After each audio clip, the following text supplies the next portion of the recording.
آج پھر میں اسی لڑکی کا انتظار کر رہا تھا۔ نہ جانے کیوں بار بار دل اسی کی طرف جا رہا تھا۔ سوچوں کی ساری ڈوریں اس کے ساتھ جڑی ہوئی تھی۔ تپتی دھوپ میں بھی مجھے اسی کا انتظار تھا۔ نہ گرمی کا احساس ہو رہا تھا اور نہ تھکاوٹ۔ صبح سے شام ہو چکی تھی مگر ابھی تک وہ لڑکی نہیں آئی تھی۔ میں جو دوپہر کے وقت کالج بند ہوتے ہی گھر کی طرف چل پڑتا تھا، لیکن آج شام ہونے کو آئی تھی مگر میرا دل ہی نہیں چاہ رہا تھا کہ میں گھر جاؤں۔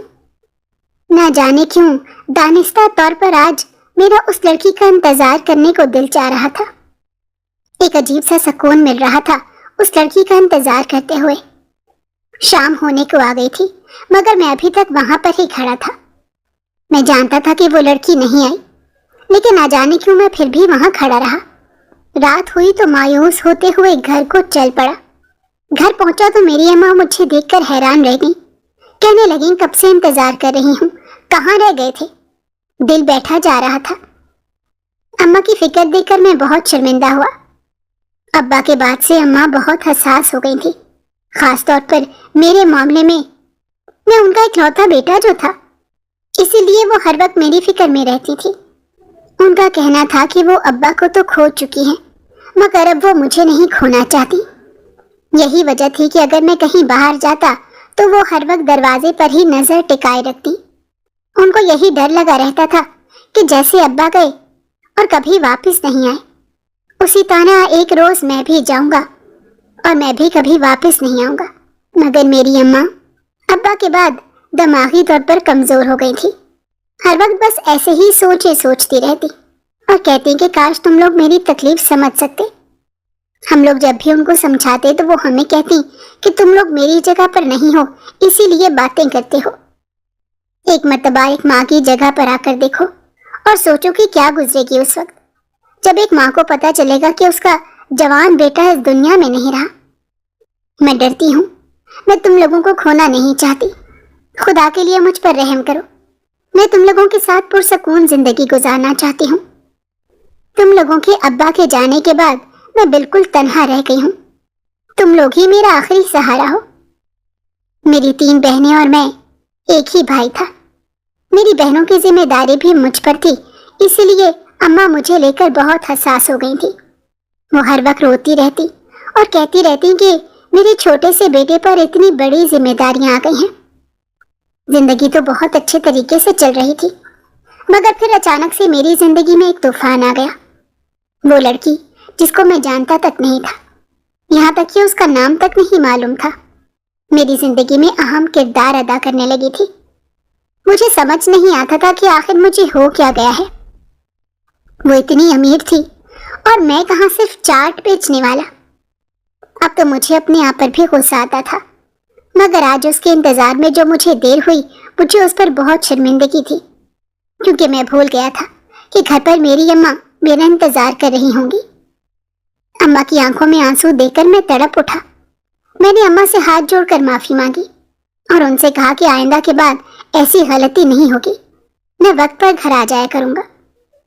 اماں میری بات پر رونے لگی اور کہنے لگی کہ میں نے تمہیں بہت مجبور کر دیا ہے، تمہیں اپنا پابند بنا لیا ہے۔ میں ایسا نہیں کرنا چاہتی تھی مگر تم تو میری حالت کو سمجھتے ہو۔ تمہارے ابا کے بعد میرے پاس تم لوگوں کے علاوہ اور ہے ہی کیا؟ میں نے اماں سے کہا کہ اماں مجھے مزید شرمندہ مت کریں، مجھ سے غلطی ہوئی ہے، میں اپنی غلطی کو تسلیم کرتا ہوں، مجھے وقت پر گھر آنا چاہیے تھا۔ اماں کہنے لگی لیکن ہوا کیا تھا؟ خیریت تو تھی، تم نے آج تک اتنی دیر نہیں لگائی، پھر کہاں رہ گئے تھے؟ میں نے اماں سے کہا کہ اماں بھی اسے کام آ گیا تھا تو اتنا ضروری تو نہیں تھا، لیکن چاہتا تھا کہ آج ہی نپٹا جاؤں، لیکن پھر بھی وہ کام نہیں ہوا۔ اب مجھے شرمندگی ہو رہی ہے کہ میں نے آپ کو بھی پریشان کیا۔ میں نے اماں سے کہا کہ اماں میرے پاس زیادہ پیسے آ گئے تو پہلی فرصت میں نے ایک فون لے لینا ہے اور ایک آپ کو لے دوں گا تاکہ ہم دونوں جب بھی میں باہر ہوں تو ایک دوسرے سے رابطہ کر سکیں۔ اماں مان گئی مگر وہ ساری رات میں اماں کی پریشانی میں ہی گزار دی۔ اماں مجھے لے کر کتنا پریشان ہو گئی تھی۔ بار بار میں اماں کا چہرہ دیکھتا تو میری آنکھیں بھر بھر کے آتی۔ ایک لڑکی کی خاطر میں نے اپنی اماں کو کیوں اتنی تکلیف میں رکھا؟ مجھے خود پر غصہ آ رہا تھا کہ کاش شاید میں نے وہ حرکت نہ کی ہوتی، میں جلدی گھر پر آ جاتا جیسے پہلے آ جایا کرتا تھا۔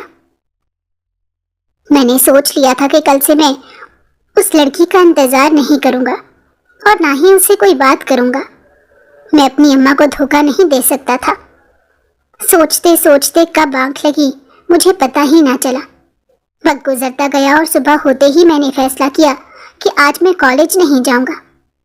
میں نے اماں سے کہا تو اماں کہنے لگی کہ اگر جاؤ گے نہیں تو پیسے کہاں سے آئیں گے؟ مجھے بھی اس بات کا خیال تھا، اسی لیے میں نے اماں سے کہا کہ ٹھیک ہے، میں چلا جاتا ہوں مگر میں جلدی آ جاؤں گا۔ اماں کہنے لگیں کہ ٹھیک ہے، جیسے مناسب لگے۔ میں اپنی ریڑھی لے کر کالج کے سامنے جا کھڑا ہو گیا اور اپنا سامان تیار کرنے لگا۔ مجھے سامان تیار کرنے میں بہت وقت لگ گیا۔ نظریں دانستہ طور پر بار بار کالج کے گیٹ کی طرف جا رہی تھی۔ ہاتھ میں پہنی پرانی گھڑی کو دیکھ کر میں نے ایک نظر پھر سے گیٹ کی طرف دیکھا، کیونکہ بچوں کو چھٹی ہونے والی تھی، صرف 15 منٹ باقی تھے۔ میں جتنا گھر سے سوچ کر آیا تھا کہ میں اس لڑکی کے بارے میں نہیں سوچوں گا، اتنا ہی بار بار اس کا خیال ذہن میں آ رہا تھا۔ اب تو میں نے غصے سے اپنا دماغ جھٹکا اور اپنے کام پر دھیان لگا دیا۔ تھوڑی ہی دیر گزری تھی کہ گھنٹی کی آواز نے میری آنکھوں کا رخ پھر سے گیٹ کی طرف کر دیا۔ دروازہ کھلتے ہی لڑکیوں کا ایک طوفان گیٹ سے باہر آیا۔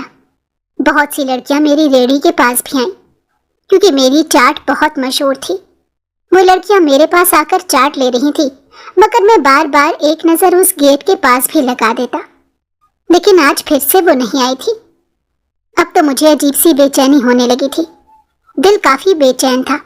یہ سوچ سوچ کر گھبرا رہا تھا کہ نہ جانے اس کے ساتھ کیا ہوا ہوگا۔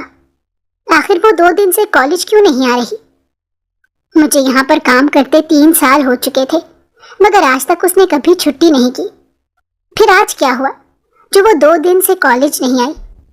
اس کے ساتھ اس کی ایک سہیلی بھی آیا کرتی تھی۔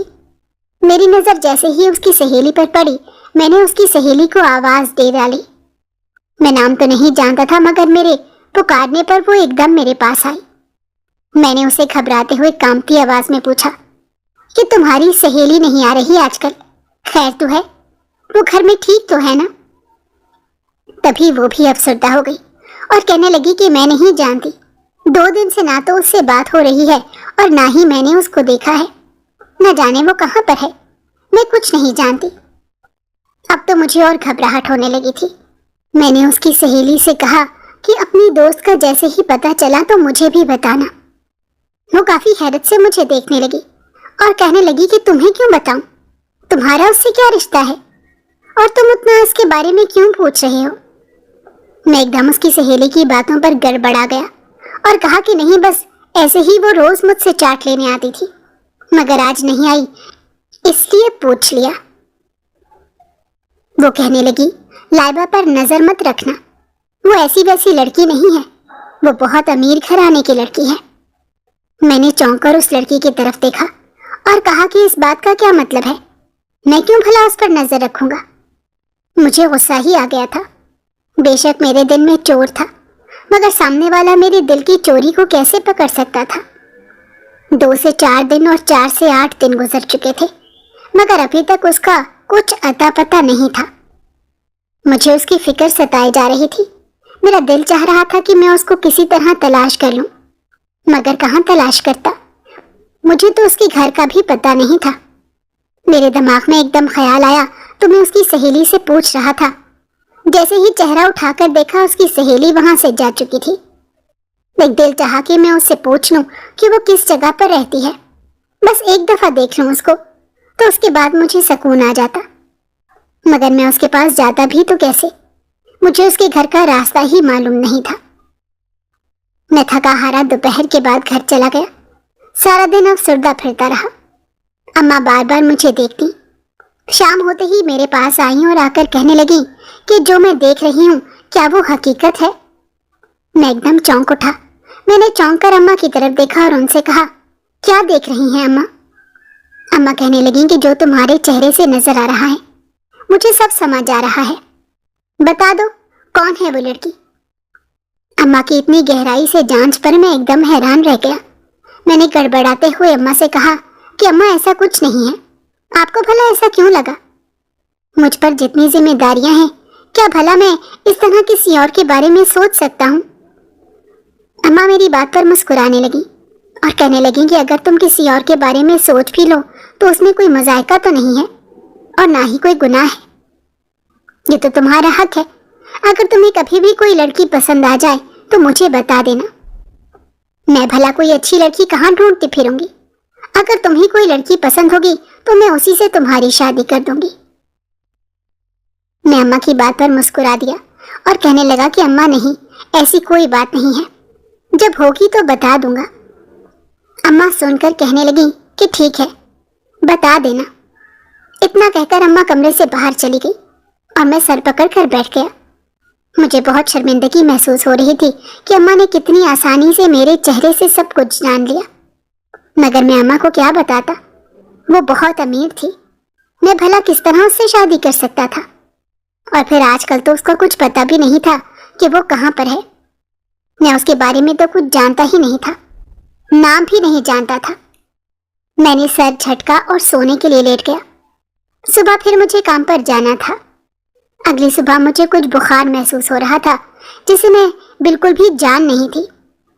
میں پھر بھی آہستہ آہستہ اپنا ٹھیلا لیے کالج کے باہر جا کے کھڑا ہو گیا اور اپنا کام کرنے لگا. تھوڑی دیر گزری تھی کہ کالج کی گھنٹی بجنے لگی، مگر آج میں نے دروازے کی طرف آنکھ اٹھا کر بھی نہ دیکھا تھا. مجھے اس لڑکی کے اوپر غصہ ہی بہت تھا. میں چاہ کر بھی اسے غصہ نہیں اتار پا رہا تھا. لڑکیوں کا ایک جھرمٹ میرے پاس آیا اور آ کر مجھ سے چاٹ مانگنے لگا. میں نے ان سب کو چاٹ دی. تبھی ایک لڑکی آئی جس کے ہاتھ بہت سفید تھے. اس نے میرے آگے پیسے کیے تو میں نے اس کو چاٹ تھما دی، مگر وہ چاٹ پکڑ نہیں رہی تھی. میں نے حیرانگی سے جیسے ہی آنکھیں اٹھا کر دیکھا، میرے پیروں تلے سے زمین نکل گئی. کیونکہ یہ وہی لڑکی تھی جس نے مجھے دن رات پاگل کیا ہوا تھا. مگر اب تو یہ ویسی نہیں رہی تھی. اس کی آنکھوں کے گرد سیاہ ہلکی اور رنگ پیلا ہو چکا تھا. دیکھتے ہی دیکھتے اس کی آنکھیں بھرنے لگی. وہ کافی گھبرائی ہوئی تھی. میں اسے پہلے اس سے کچھ کہتا وہ مجھے ہاتھ کے اشارے سے منع کرنے لگی کہ کچھ بھی بولنا مت.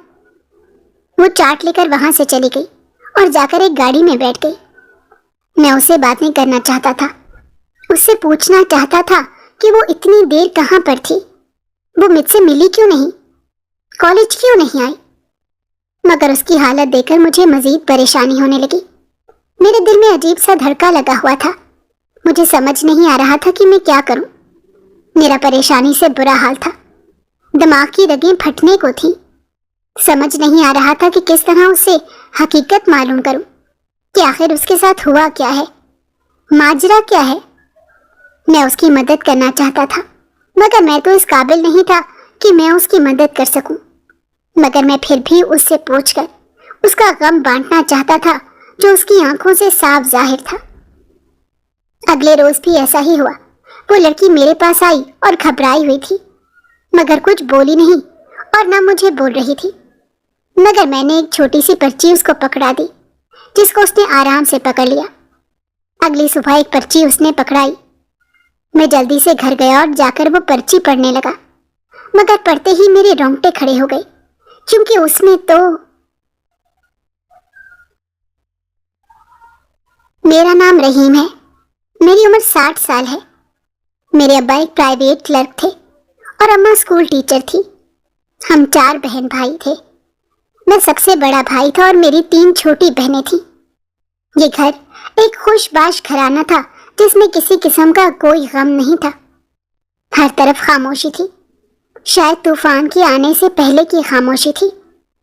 ابا اپنی اسکوٹی پر کام پر جایا کرتے تھے. ایک دوپہر ابا اپنی اسکوٹی کو پیدل ہی گھر لا رہے تھے. دوسری طرف سے میں بھی اسکول سے پیدل آ رہا تھا. میں نے ابا کو دیکھا تو ان سے پوچھنے لگا کہ ابا آج آپ پیدل ہی گھر آ رہے ہیں، کیا ہوا؟ اسکوٹی ٹھیک تو ہے؟ ابا کہنے لگے کہ نہیں، اسکوٹی کے بریک نہیں صحیح لگ رہے. ابا پریشان لگ رہے تھے. میں نے ابا سے پوچھا تو پھر کیا ہوا؟ ابا کہنے لگے کہ ابھی تو تمہارے اسکول کی فیس بھی دینی ہے اور تمہاری بہنوں کی بھی، اور میرے پاس ابھی اتنے وسائل نہیں ہیں کہ میں اپنی گاڑی بھی ٹھیک کروں، اور تم لوگوں کی ضروریات زندگی بھی پوری کروں۔ مہینے کا آخر چل رہا ہے، کہاں سے لاؤں اتنے پیسے؟ میں نے ابا سے کہا کہ ابا آپ اس مہینے کی میری فیس ادا نہ کریں اور اپنی گاڑی ٹھیک کروا لیں۔ اتنی دور آپ کس طرح پیدل جایا کریں گے اور پیدل واپس آیا کریں گے؟ کرائے کے بھی پیسے آپ کے پاس نہیں ہوں گے، تو بہتر یہی ہے کہ آپ اس مہینے فیس ادا نہ کریں اور اپنی اسکوٹی ٹھیک کر لائیں۔ ابا میری بات پر مسکرانے لگے اور چپ کر کے گھر چلے گئے۔ مجھے لگا کہ شاید ابا نے میری بات مان لی ہے، مگر اگلے روز جب میری آنکھ کھلی تو میں نے اماں سے پوچھا کہ ابا کہاں پر ہیں؟ تو اماں کہنے لگیں کہ تمہارے ابا اپنے کام پر گئے ہیں۔ میں نے کہا کہ اسکوٹی تو گھر پر کھڑی ہے۔ تب بھی اماں کہنے لگیں کہ آج وہ پیدل گئے ہیں۔ مجھے حیرانگی ہو رہی تھی کہ ابا نے میری بات کیوں نہیں مانی، جبکہ میں نے انہیں کہا تھا کہ میری فیس اس مہینے نہ دیں۔ غصے سے میرا برا حال تھا۔ وقت گزرتا گیا، میں بھی اسکول چلا گیا۔ جب واپس آیا تو اماں کافی پریشان لگ رہی تھی۔ میں نے اماں سے پوچھا کہ اماں کیا ہوا ہے، پریشان کیوں لگ رہی ہیں؟ تبھی اماں کہنے لگیں کہ نہ تمہارے ابا کا فون لگ رہا ہے اور نہ ہی وہ ابھی تک گھر آئے ہیں۔ اس وقت تک تو وہ گھر آ جاتے ہیں۔ میں نے اماں سے کہا کہ اماں پریشان نہ ہو، پیدل گئے ہیں، جلدی واپس لوٹ آئیں گے۔ مگر ابا کو تو نہ آنا تھا اور نہ ہی وہ آئے۔ سارا دن ابا کا انتظار کرتے کرتے اب تو رات ہو چکی تھی۔ اماں کا رو رو کے برا حال تھا۔ میں بھی پریشان کن حالت میں دور دور چکر لگا رہا تھا۔ کبھی گھر سے باہر دیکھتا تو کبھی تھوڑا دور جا کر کہ شاید ابا کہیں سے آتے ہوئے دکھائی دیتے، مگر ابا کو کہاں آنا تھا۔ ابا تو ایسے جیسے خفا ہو کے گئے تھے۔ بہنیں بھی اماں کے ساتھ لگی رو رہی تھی۔ میں نے بہنوں کو اور اماں کو حوصلہ دیا اور کہا کہ فکر نہ کریں، ابا آ جائیں گے۔ اماں کہنے لگیں کہ میرا دل گھبرائے جا رہا ہے، مجھے ایسا لگ رہا ہے جیسے کچھ بہت برا ہونے والا ہے۔ میں نے اماں سے کہا کہ اتنی بری باتیں نہ سوچیں، اللہ خیر کرے گا۔ دن پر دن گزرتے گئے اور پھر مہینوں پر مہینے، سالوں پر سال۔ آج تیسرا سال تھا۔ ابا کا کچھ علم نہیں ہوا، کہاں پر گئے، واپس کیوں نہیں آئے، کسی کو کچھ پتا نہیں تھا، کسی کو کچھ علم نہیں تھا۔ اماں تو ابا کے جانے کے بعد دماغی مریضہ ہو گئی تھی۔ وہ بہکی بہکی باتیں کرتی یا پھر بس ایک ہی بات کہتی رہتی کہ وہ واپس نہیں آئے، وہ واپس نہیں آئے۔ شروع میں تو آس پڑوس کے لوگ بھی ہم سے افسوس کرنے آ جاتے، مگر ہمارے رشتہ داروں نے ہماری طرف مڑ کر نہیں دیکھا تھا۔ وقت گزرتا گیا، اماں کا بہت علاج کروایا، مگر ڈاکٹروں کا کہنا تھا کہ اماں اس حالت میں نہیں ہیں۔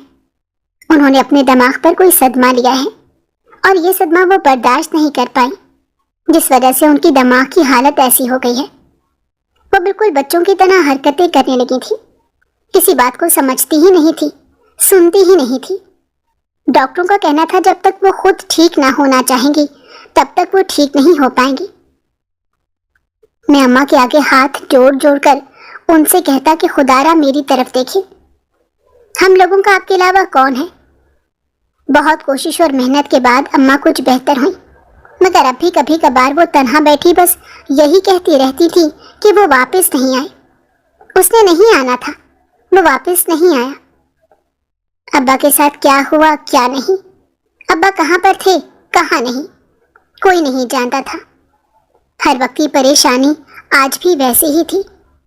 میں نے اپنی پڑھائی چھوڑ دی کیونکہ اب گھر پر اور کمانے والا تو کوئی اور تھا نہیں، اور بھلا نویں پڑھے کو آخر کون نوکری دیتا؟ مگر گھر تو چلانا تھا، اسی لیے میں نے پہلے غبارے بیچنا شروع کیے، مگر مجھے اکثر اوقات اس میں بہت نقصان ہو جاتا۔ تبھی میری بہن مجھے کہنے لگی کہ کیوں نہ تم گزارے کے لیے کسی جگہ پر چارٹ لگا لو اور کسی کالج یا اسکول کے آگے کھڑے ہو جاؤ تو بہتر رہے گا۔ رمضان آتے ہی تم شام کے وقت مارکیٹ میں اپنی چاٹ بیچ لیا کرنا، اچھی کمائی ہو جائے گی۔ میں بھی مان گیا۔ میری بہن مجھے چاٹ کا سارا کام کر دیتی اور میں اسے ٹھیلے پر رکھ کر ایک کالج کے آگے لے جاتا۔ وہ کالج بہت بڑا تھا، اس کالج میں صرف لڑکیاں ہی پڑھتی تھیں۔ پہلے پہل تو میرے دل میں بھی اکثر اوقات آتا کہ کاش میں بھی آج اسکول جا رہا ہوتا یا کالج جاتا، مگر میرے نصیب میں تو شاید کچھ اور ہی لکھا تھا۔ کچھ لوگ ایسے بھی دنیا پر آتے ہیں جن کی آزمائشیں کبھی ختم ہی نہیں ہوتی، ان کی آزمائشیں دن بدن بڑھتی ہی جاتی ہیں۔ میرے ساتھ بھی ایسا ہوا تھا، میں بھی انہی لوگوں میں سے تھا جن کی آزمائشیں دن بدن بڑھتی جاتی ہیں۔ وقت گزرتا گیا اور میں نے وہاں پر ٹھیلا لگانا شروع کر دیا۔ آہستہ آہستہ لڑکیوں کا رش میرے پاس بڑھنے لگا۔ مجھے بہت خوشی محسوس ہوتی تھی کہ میری چاٹ کچھ گھنٹوں میں ہی بک جاتی تھی اور شام ہونے سے پہلے پہلے میں گھر آ جاتا تھا۔ اچھی کمائی بھی ہو رہی تھی، یہ کام مجھے بہتر لگا۔ گھر بار بھی اچھا چل رہا تھا، ماں کی دوائیاں بھی آ جاتی تھی، بہنوں کی ضرورتیں زندگی بھی پوری ہو جاتی تھی اور گھر کے اخراجات بھی پورے ہو جاتے تھے۔ شاید اسی کام میں میرے لیے برکت تھی۔ میں یہ کام کرتا رہا۔ آج مجھے تیسرا سال تھا یہ کام کرتے ہوئے۔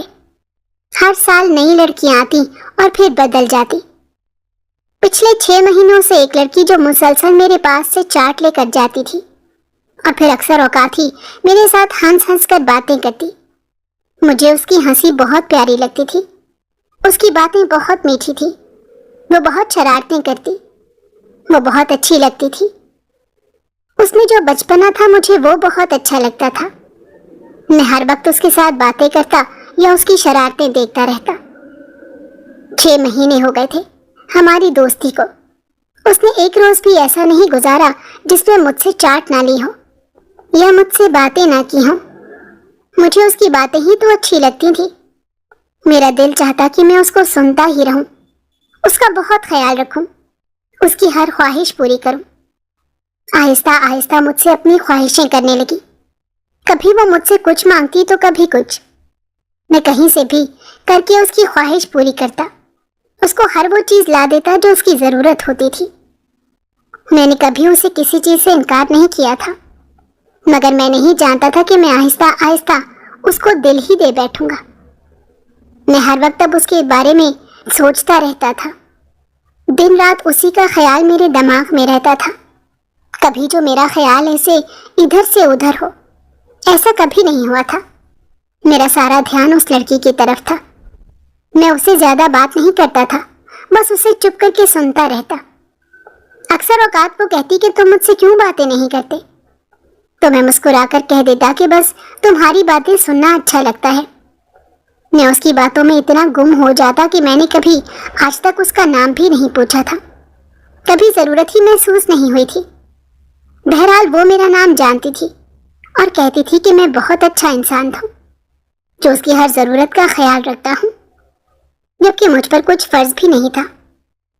وقت گزرتا گیا اور میں اس کے اتنا قریب ہو گیا کہ اس کے بغیر میرا ایک دن بھی گزارنا محال ہوتا تھا، تو اس کے بغیر دن گزار ہی نہیں سکتا۔ مجھے اس کی اتنی عادت ہو گئی تھی کہ میں اپنا کھانا پینا تو بھول سکتا تھا، مگر اس لڑکی کو سوچنا نہیں بھول سکتا تھا۔ ہر وقت اسی کے خیالوں میں گم رہتا۔ اب تو میری بہنیں بھی مجھے تنگ کرنے لگی تھی۔ وہ مجھے کہتی کہ بھائی کون سی سوچوں میں گم رہتے ہو، ہمیں بھی بتاؤ۔ تو میں انہیں جھڑک دیتا اور کہتا کہ ایسا کچھ نہیں ہے۔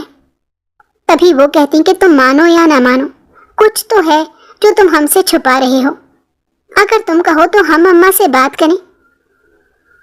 مگر میں ان کو جھڑک دیتا اور کہتا کہ نہیں، جب ایسا کچھ ہے ہی نہیں تو بات کیا کرو گی؟ مگر وہ مجھے چھیڑنے سے باز نہ آتی۔ اب تو کبھی کبھار میں مسکرا دیتا کیونکہ مجھے ان کا چھیڑنا اچھا لگتا تھا۔ میں خود کو اس لڑکی کے ساتھ جوڑ رہا تھا، یہ جانے پوچھے بغیر کہ میرے لیے اس لڑکی کی وجہ سے کتنی بڑی مصیبت کھڑی ہونے والی ہے، وہ لڑکی میرے لیے کتنی بڑی مصیبت بننے والی ہے، میرے سر پر اس کی وجہ سے کتنی آزمائشیں آنے والی ہیں۔ اگر اس بات کا مجھے علم ذرہ برابر بھی ہوتا تو میں اسی وقت اس لڑکی کو چھوڑ دیتا اور کبھی اس کی طرف مڑ کر بھی نہ دیکھتا، نہ ہی کبھی اس کے بارے میں سوچتا۔ اس کی ہنسی، مسکراہٹ اور جادو نے جو مجھے اپنی قید میں کر لیا تھا، جلد ہی وہ جادو بھی ٹوٹ جاتا، مگر ہونے کو کون ٹال سکتا ہے؟ میرے ساتھ جو ہونا تھا وہ تو ہو کر ہی رہنا تھا۔ میں کچھ بھی کر لیتا، مگر آخر کب تک میں اس آزمائش سے بھاگ سکتا تھا؟ وہ آزمائش تو کسی سائے کی طرح میرا پیچھا کر رہی تھی۔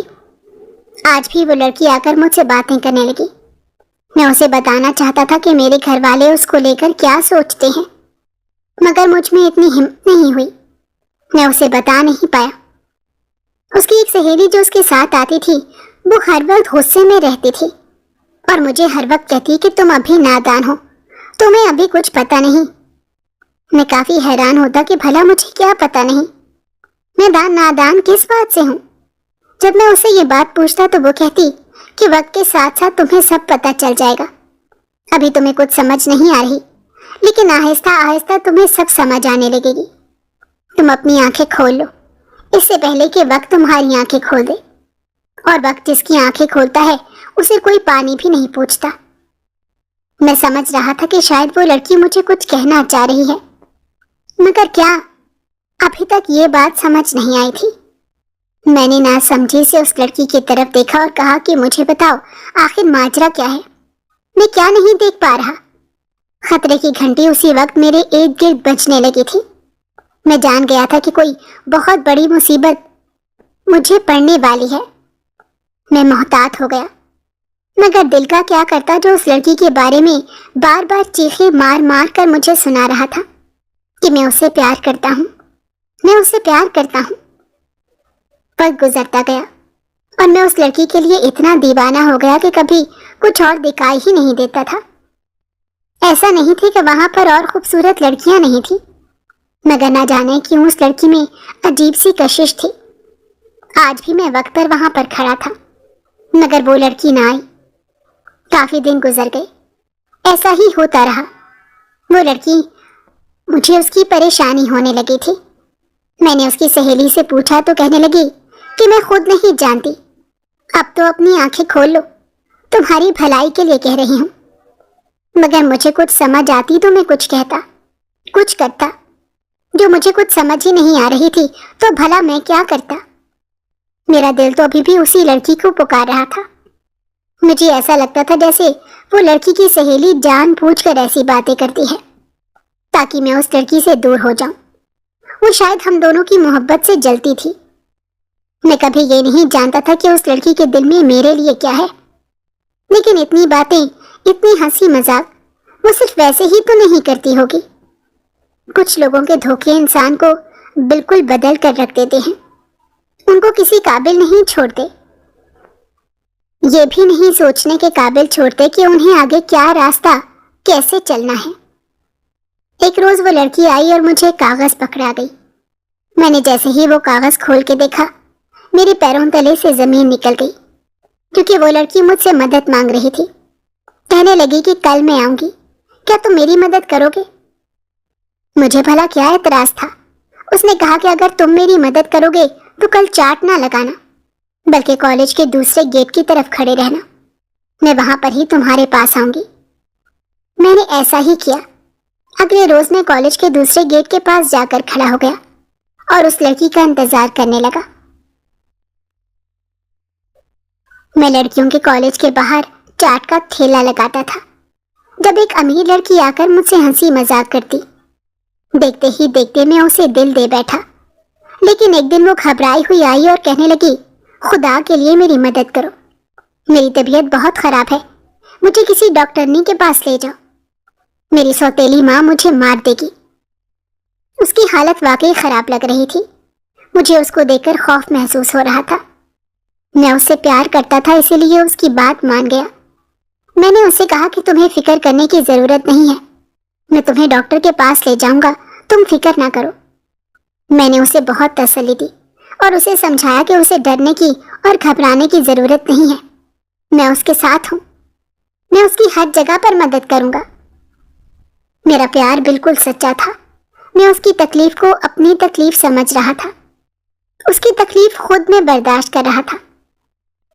میں نے اس لڑکی کو بہت سمجھایا اور سمجھانے کے بعد میں اس کو ڈاکٹر کے پاس لے جانے لگا۔ وہ ابھی بھی کافی گھبرائی ہوئی تھی۔ میں اسے حوصلہ دے رہا تھا کہ فکر مت کرو۔ اس نے اپنا چہرہ چھپا رکھا تھا، جبکہ پہلے کبھی ایسا نہیں ہوا تھا۔ وقت گزرتا گیا اور ہم لوگ ڈاکٹر کے پاس پہنچ گئے۔ میں اس سے محبت کرتا تھا، اس لیے فوراً اسے ڈاکٹرنی کے پاس لے گیا۔ میں نے اسے کہا کہ چلو اندر چلتے ہیں، تو وہ کہنے لگی نہیں، تم باہر رہو، میں بس اکیلی ہی اندر جاؤں گی۔ میں کافی حیران ہوا، مگر اسے بحث کیے بغیر کہا کہ ٹھیک ہے، لیکن جلدی واپس آ جانا۔ وہ میری بات مان گئی اور اندر چلی گئی۔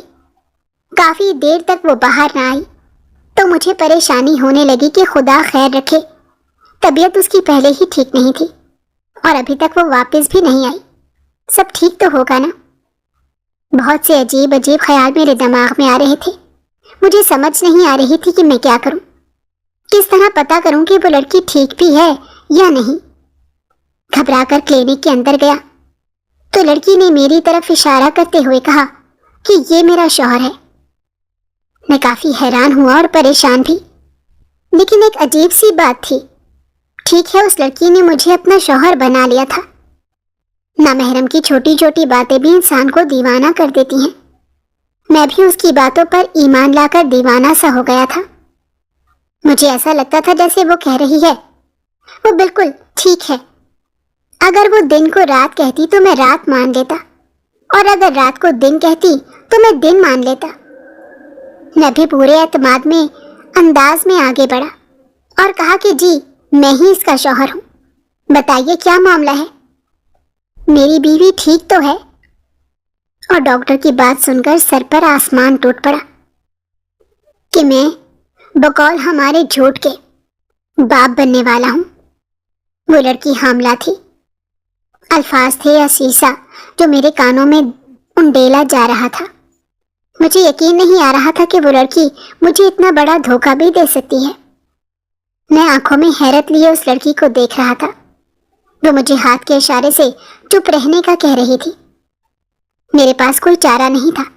اگر میں چپ نہ رہتا تو میرا راز بھی کھل جاتا اور ہمیں پولیس بھی پکڑ سکتی تھی، مگر میرا دماغ سن ہو چکا تھا۔ مجھے سمجھ نہیں آ رہی تھی کہ میں کیا کروں۔ میں جس لڑکی سے اتنی محبت کرتا تھا اس نے اتنا بڑا دھوکہ کیوں دیا مجھے؟ میں نے آخر اس کا کیا بگاڑا تھا؟ میں تو اس کی ہر خواہش پوری کرتا تھا، مگر پھر یہ سب کیا ہو گیا تھا؟ وہ ڈاکٹرنی کہنے لگی کہ شرم آنی چاہیے تم جیسے انسان کو، اپنی بیوی کو اس حالت میں بھی دوسرے مردوں کے آگے بھیجتے ہو۔ میں تو آنکھیں پھاڑے ڈاکٹر کو دیکھ رہا تھا کہ وہ کیا کہہ رہی تھی۔ مجھے کچھ سمجھ نہیں آ رہا تھا۔ میں نے حیرت سے اس لڑکی کی طرف دیکھا تو وہ نظریں چراتی رہی۔ میں خاموشی سے کھڑا رہا۔ تبھی ڈاکٹرنی نے کہا کہ یہ میں کچھ دوائیاں لکھ کر دے رہی ہوں، اس کو دیتے رہنا۔ اگر تمہیں اپنی بیوی اور بچہ سلامت چاہیے تو دوائیوں میں بے احتیاطی مت کرنا، ورنہ ان دونوں کی جان کو خطرہ ہو سکتا ہے۔ خاموشی سے ڈاکٹر سے وہ پرچی لے کر باہر نکل آیا۔ وہ لڑکی بھاگتے ہوئے میرے پیچھے آئی اور آ کر کہنے لگی کہ مجھے معاف کر دو۔ میں ایسا نہیں کرنا چاہتی تھی، مگر میرے پاس کوئی دوسرا راستہ بھی نہیں تھا۔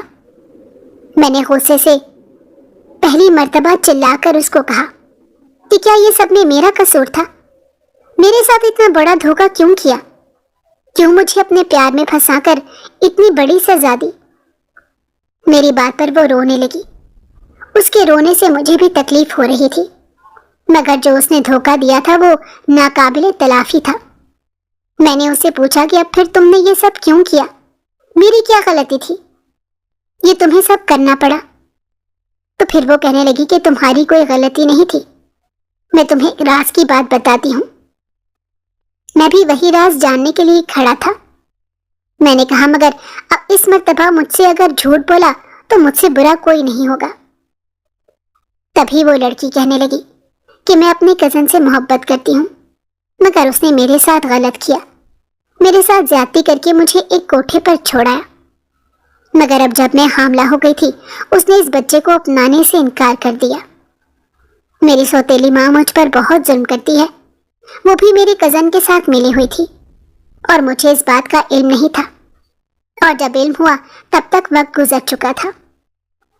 میری سوتیلی ماں مجھے راستے سے ہٹانا چاہتی تھی تاکہ ساری جائیداد کی وہ اکیلی وارث بن جائے۔ میں بہت امیر گھر سے ہوں، یہ بات تو بالکل سچ ہے، مگر میرے پاس اس وقت کچھ بھی نہیں ہے، اس بات کو بھی جھٹلایا نہیں جا سکتا۔ میں خاموشی سے اس کی بات سن رہا تھا۔ میں نے اس سے کہا اگر یہی سب کرنا تھا تو میرا استعمال کیوں کیا؟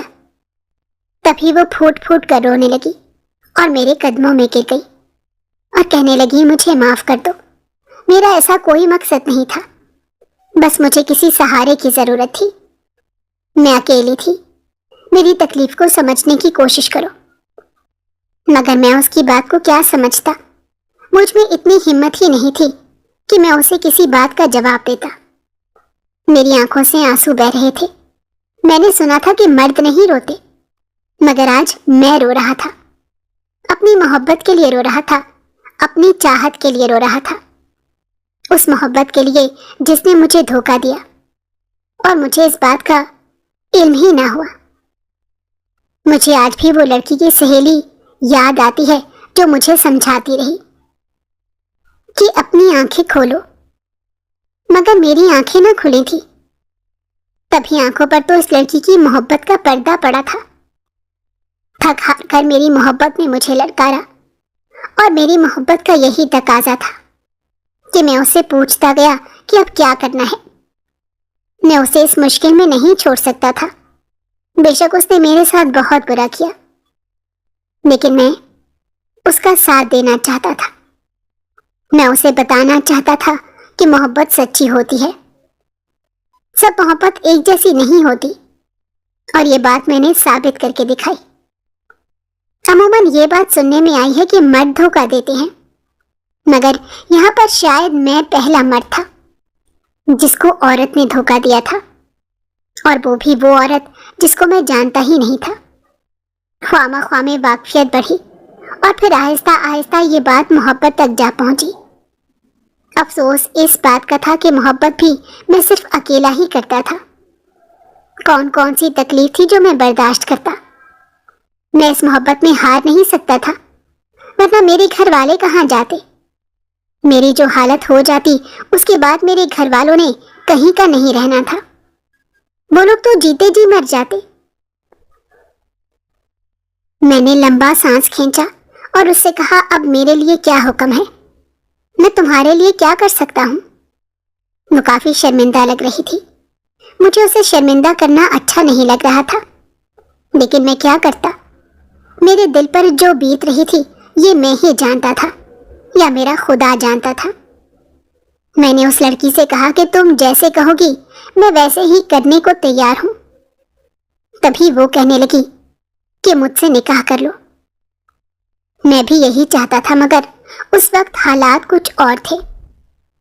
میں نے حیرت سے اس کی طرف دیکھا تو وہ نظریں چرانے لگی اور کہنے لگی کہ میں جانتی ہوں میں تم سے بہت بڑی چیز مانگ رہی ہوں، مگر خدا کے لیے مجھے اپنا لو۔ میں اپنی سوتیلی ماں کے پاس واپس نہیں جانا چاہتی۔ اگر میں ان کے پاس واپس چلی گئی تو وہ مجھے جان سے مار دیں گی۔ اس وقت اس پر ترس آیا۔ میں نے اسے کہا کہ ٹھیک ہے، میں تمہارے جتنا امیر تو نہیں ہوں، غریب سا بندہ ہوں، اگر تم میرے ساتھ گزارا کر سکتی ہو تو مجھے کوئی اعتراض نہیں ہے۔ میری اماں اور بہنوں کے ساتھ تمہیں رہنا ہوگا۔ وہ مان گئی۔ میں اسے نکاح کر کے گھر لے گیا۔ میری بہن تو اسے دیکھ کر خوشی سے اچھلنے لگی۔ جب میں نے اسے بتایا کہ یہ تمہاری بھابھی ہے تو وہ تو صدقے واری جا رہی تھی اور بار بار بس یہی کہہ رہی تھی کہ اتنی خوبصورت بھابھی کہاں سے لے آئے ہو۔ وہ میری بیوی کا بہت خیال رکھتی، ہر وقت اس کے آگے پیچھے گھومتی۔ میری بیوی بھی خوش تھی۔ مجھے اپنی محبت تو مل گئی تھی، مگر مجھے اندازہ نہیں تھا کہ میں جس حال میں ہوں اس حالت میں مجھے میری محبت ملے گی۔ مگر میں نے اس کے ساتھ پورا نباہ کرنے کی کوشش کی۔ میں نے ہر وقت ایک ہی بات کی کوشش کی کہ کہیں میری بیوی کو میری طرف سے کوئی شکایت نہ ہو، اسے کسی قسم کی کوئی تکلیف نہ ہو، نہ میری طرف سے نہ میرے گھر والوں کی طرف سے، اور ایسا ہی ہوا تھا۔